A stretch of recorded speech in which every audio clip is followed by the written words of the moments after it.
So Dhairyam 2017 ಅದ್ರ ಮೂಲಕ you started your cinema journey ಅಲ್ಲ. ಅವತ್ತು ನಿಮಗೆ ಸ್ಯಾಂಡಲ್ವುಡ್ನ ಬಗ್ಗೆ ಇದ್ದಂಥ ಬರೋಕ್ಕೂ ಮುಂಚೆ ಎಂಟ್ರ್ ಆಗೋಕ್ಕೂ ಮುಂಚೆ ಹಂಗ ಅಥವಾ ನಿಮ್ಮ ಫಸ್ಟ್ ಇಂಪ್ರೆಷನ್ ಹಿಂಗೆ? ಆ್ಯಕ್ಚುಲಿ ನನಗೇನು ಇರಲಿಲ್ಲ ರಶ್ಮಿ, ಸುತ್ತಮುತ್ತಲಿರೋರ್ಗಿತ್ತು ಹಂಗೆ ಹಿಂಗೆ ಅಂತ. ನಾನು ಬ್ಲ್ಯಾಂಕ್ ಆಗೇ ಬಂದೆ, ನೋಡೋಣ ಏನು, ನನಗೆಲ್ಲ ಹೊಸ್ತೆ. ನಾನು ತುಂಬ ಕ್ಯೂರಿಯಾಸಿಟಿ ಇರೋಂಥ ಹುಡುಗಿ, ನಾನು ಎಲ್ಲದನ್ನು ಏನು ಬಿಟ್ಟ ಕಣ್ಣು ಬಿಟ್ಟಂತೆ ಅಂತಾರಲ್ಲ ಹಂಗೆ ನೋಡೋದು ಜಾಸ್ತಿ. ನಾನೇನು ಚಿಕ್ಕ ವಯಸ್ಸಾದರೂ ನನಗೆ ಒಂಥರ ಏನಿದು ಅಂತ ನನಗೆ ಕ್ಯೂರಿಯಾಸಿಟಿ ಭಾಳ. ನನಗೆ ಹಾಗೆ ಬಂದಿದ್ದು ಇಲ್ಲಿ ಎಂಟ್ರಿ ಕೊಟ್ಟಾಗಲೂ ಹಂಗೆ ಏನಿರ್ಬೋದು. ಫಸ್ಟಿಗೆ ಕ್ಯಾಮ್ರಾ, ನನಗೆ ಅದೇನೋ ಖುಷಿ, ಕ್ಯಾಮ್ರಾ ಲೈಟಿಂಗು ಹಿಂಗೆ ತಿರ್ಕೊಂಬಿಡ್ತಿದೆ. ಲೈಟ್ ಇರೋದ್ ಕಡೆ ಫೇಸ್ ಮಾಡ್ಬೇಕಮ್ಮ ಅಂದಾಗ ಓಕೆ ಹಿಂಗ ಅಂತ ಅಲ್ಲಿಂದ ನಾನು ಕಲಿಯೋದಕ್ಕೆ ಎಂಜಾಯ್ ಮಾಡೋದಕ್ಕೆ ಶುರು ಮಾಡಿದೆ. ನಂಗೆ ಅವತ್ತಿದ್ದು ನನಗೆ ವೆರಿ ಬಿಗಿನಿಂಗ್ ನಂದೊಂದು ಪೇಚಕ್ ಬಂದಾಗ 4 ಜನ ನನ್ನ ಗುರ್ತು ಹಿಡಿದು ಹಾಯ್ ಚೆನ್ನಾಗಿದ್ದೀರಾ, ನಿಮ್ಮ ಸಿನಿಮಾ ನೋಡ್ದೇನೋ ಅಥವಾ ನಿಮ್ಮ ಸೀರಿಯಲ್ ನೋಡ್ದೇನೋ ಅಂತ ಹೇಳಿದಾಗ ನನಗೆ ನನ್ನ ಕ್ಯಾಮ್ರಾ, ನನ್ನ ತಂದೆ ತಾಯಿ ಹೇಗೋ 3 ಜನ ನನಗೆ ಪೇರೆಂಟ್ಸು, ಅಪ್ಪ ಅಮ್ಮ, ಒಂದು ಕ್ಯಾಮ್ರಾ ಅಂತ ನಂಗೆ ಹೆಂಗೆ ಅದ್ರ ಬಗ್ಗೆ ಒಂದು ರೆಸ್ಪೆಕ್ಟ್ ಇತ್ತೋ ಇವತ್ತಿಗೂ ಸೇಮ್ ಥಿಂಗ್ ಇದೆ. ಅನ್ನ ಹಾಕ್ತಿದೆ ನನಗೆ, ನನ್ನ ಕನಸುಗಳನ್ನು ಪೂರೈಸಿದೆ, ನನಗೊಂದು ರೆಕಗ್ನಿಷನ್ ಕೊಟ್ಟಿದೆ, ನನ್ನನ್ನು ಒಬ್ಬ ಒಳ್ಳೆ ವ್ಯಕ್ತಿ ಆಗಬೇಕು ನೀನು ಅಂತ ಯಾವಾಗಲೂ ಕಣ್ಣಿಟ್ಟಿರುತ್ತೆ, ನಂಗೆ ಸ್ಫೂರ್ತಿ ತುಂಬುತ್ತೆ.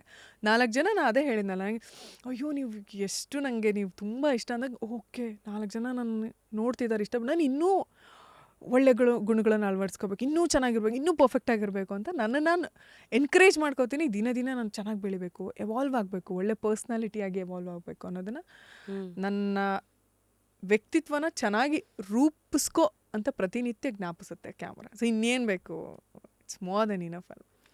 ನೀವು ಇದು ಹೇಳ್ಬೇಕಾದ್ರೆ ನಾನು ಸ್ವಲ್ಪ ಎಮೋಷ್ನಲ್ ಆದೆ. ಬಿಕಾಸ್ ಗೌರವ ನನಗೆ ಕ್ಯಾಮ್ರಾಗ ನಿಮ್ಗೆ ಹೆಂಗಿದೆಯೋ ಮೈಕಿಗೆ ನನಗೆ, ಬಿಕಾಸ್ ಅದು ನಮ್ಮನ್ನ ಏನೂ ಇಲ್ದಿರೋರ್ನ. ಹೌದು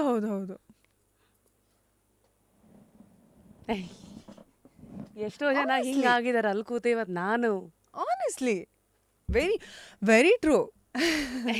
ಲವ್ ಯು.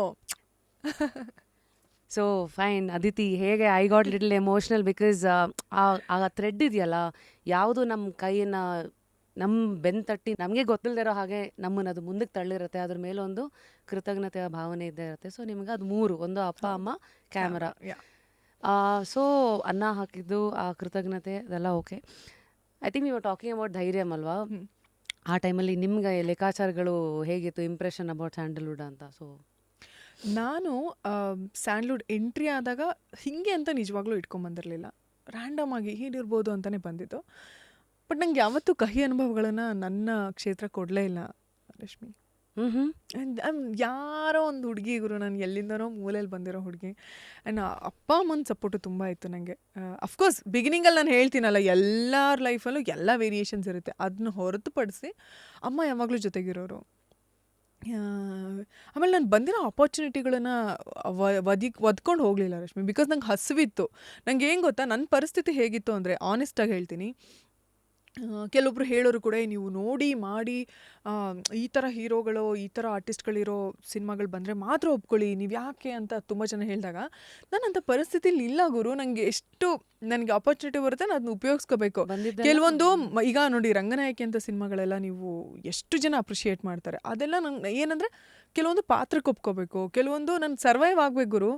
ನಾನು ಊಟ ಮಾಡಬೇಕು, ನನಗೆ ನಾಳೆ ಯಾವಾಗ ಮುಚ್ಚೋಗುತ್ತೋ ಬಾಗ್ಲು ಗೊತ್ತಿಲ್ಲ. ಈ ಕ್ಷೇತ್ರನೇ ಅಂಥದ್ದು, ಇವತ್ತು ಆಪರ್ಚುನಿಟಿ ಇದ್ದರೆ ನಾಳೆ ಇರೋದಿಲ್ಲ. ಅಲ್ಲಿವರೆಗೂ ನಾನು ಊಟಕ್ಕೆ ಏನಾದರೂ ದಾರಿ ಮಾಡ್ಕೋಬೇಕು. ಬಿಕಾಸ್ ನಾನು ನನ್ನ ತಂದೆ ಮೇಲಾಗಲಿ, ಈವನ್ ಟುಡೇ ರಶ್ಮಿ, ನಾನು ನನ್ನ ಗಂಡನ ಮೇಲೆ ನಿಜವಾಗ್ಲೂ ಡಿಪೆಂಡ್ ಆಗಿಲ್ಲ. ಆ್ಯಂಡ್ ಖುಷಿ ಏನಾಗುತ್ತೆ ಅಂದರೆ, ನನ್ನ ಯಜಮಾನ್ರು ಅದನ್ನು ಅರ್ಥ ಮಾಡ್ಕೊಂಡಿದ್ದಾರೆ. ಓಕೆ, ಇವಳ ಕ್ಯಾರೆಕ್ಟರ್ ಈ ಥರ. ಸೊ ತುಂಬ ಜನ ಮೇಲಿಗೋ ಅಂತಾರಲ್ಲ, ಅದನ್ನು ಬಿಟ್ಬಿಟ್ಟಿದ್ದಾರೆ ನನ್ನ ಗಂಡ ನನ್ನ ವಿಷಯದಲ್ಲಿ. ಅವಳು ಇರೋದು ಹೀಗೆ, ಅವಳು ದುಡಿಬೇಕು, ಅವಳು ಮನೆಗೇನಾದರೂ ಹಾಕಬೇಕು, ನಾನು ಇಷ್ಟು ತಂದಾಕಿದ್ರೆ ಅವಳಿಗೂ ಏನಾದರೂ ಮನೆಗೆ ಕಾಂಟ್ರಿಬ್ಯೂಟ್ ಮಾಡಬೇಕು ಅನ್ನೋಂಥ ಮನಸ್ಥಿತಿ ಅವಳು ಅಂತ. ನನ್ನ ಹಸ್ಬೆಂಡ್ ನನ್ನನ್ನು ತುಂಬ ನೀಟಾಗಿ ಅರ್ಥ ಮಾಡಿಕೊಂಡು ಅವ್ರು ಅದನ್ನು ಮೇಲಿಗೋ ಇವಳಿಗಿಂತ ನಾನು ಜಾಸ್ತಿ ಇರಬೇಕು, ಇವಳಿಗಿಂತ ಹಂಗೆ ನನ್ನ ಯಜಮಾನ್ರು ಬಿಟ್ಬಿಟ್ಟಿದ್ದಾರೆ. Thanks, and I love him for this.